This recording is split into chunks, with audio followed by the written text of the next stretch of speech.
ஸ்ரீ மகாபெரிவா திருவடியில் சரணம். என்னோட சேனலை தொடர்ந்து ஃபாலோ பண்ணுற அத்தனை பேருக்கும் நன்றி. என்னோட சேனலில் புது பரிகாரங்கள், சக்தி மிகுந்த ஸ்லோகங்கள் அத்தனையும் கொடுத்துக்கிட்டு இருக்கேன். உங்களுக்கு ரொம்ப உபயோகமாக இருக்கும்னு நான் நம்புகிறேன். இந்த பதிவில் நாம் பார்க்க போகிறது, சில பேருக்கு பார்த்திங்கன்னாங்க ஒரு முக வசீகரம் அப்படிங்கிறது இல்லாமையே இருக்கும். யாராவது பார்த்தாங்கன்னா கூட ஓ இவனா அப்படிங்கிற மாதிரி ஒரு அலட்சியமாக நம்மளை பார்ப்பாங்க. அந்த மாதிரி இருக்கிறவங்களும் நம்மளாம் தேடி போய் பேசணும் அப்படின்னாலும் கூட நம்மக்கிட்ட பேசுகிறதுக்கு விருப்பம் இல்லாமல் அவங்க நம்மளை உதாசீனப்படுத்திட்டு போய்கிட்டே இருப்பாங்க. அதாவது நமக்கு முக்கியத்துவம் தரமாட்டாங்க.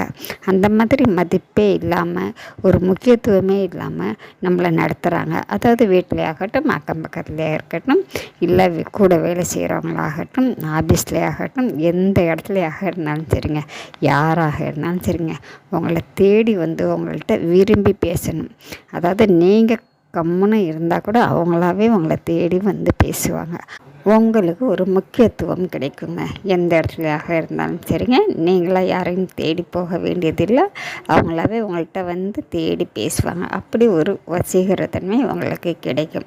அதுக்கு இந்த மந்திரத்தை நீங்கள் தினந்தோறும் காலையில் எழுந்திரிச்சு உட்கார்ந்த உடனேயே இந்த மந்திரத்தை தினந்தோறும் சொல்லுங்கள். நீங்கள் இந்த மந்திரத்தை சொல்ல சொல்ல சொல்ல உங்களுக்குள்ளேயே ஒரு தன்னம்பிக்கை வரும். நமக்கு நம்ம மேலே ஒரு தன்னம்பிக்கை, ஒரு நம்பிக்கை இதெல்லாம் வந்துச்சுனாலே அது ஒரு தைரியம், முகப்பொலிவு, ஒரு தெய்வீக கடாட்சம் அப்படின்லாம் சொல்லுவாங்க. லட்சணமாக இருக்காங்க அப்படின்னு சொல்லுவாங்க. இந்த மாதிரி ஒரு முகத்தோற்றம், உடல் தோற்றம் அத்தனையும் உங்களுக்கு அமையும். முதல்ல அடுத்தவங்களை பற்றி நம்ம கவலைப்படாமல் நாம தான் அப்படிங்கிற மாதிரி நம்ம ஒரு திமிராகவே எப்பொழுதும் இருக்கணுங்க. அந்த திமிராக இருக்கும்போதே அதே ஒரு அழகு தாங்க.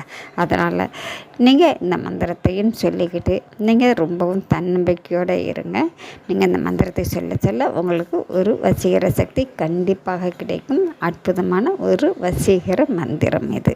சொல்லித்தான் பாருங்கள். உங்களுக்கு இந்த மந்திரத்தை பார்த்தாலே தெரியும், சொன்னாலே புரியும். செஞ்சுத்தான் பாருங்கள், சொல்லித்தான் பாருங்கள். நாம் அடுத்த பதிவில் பார்க்கலாம்.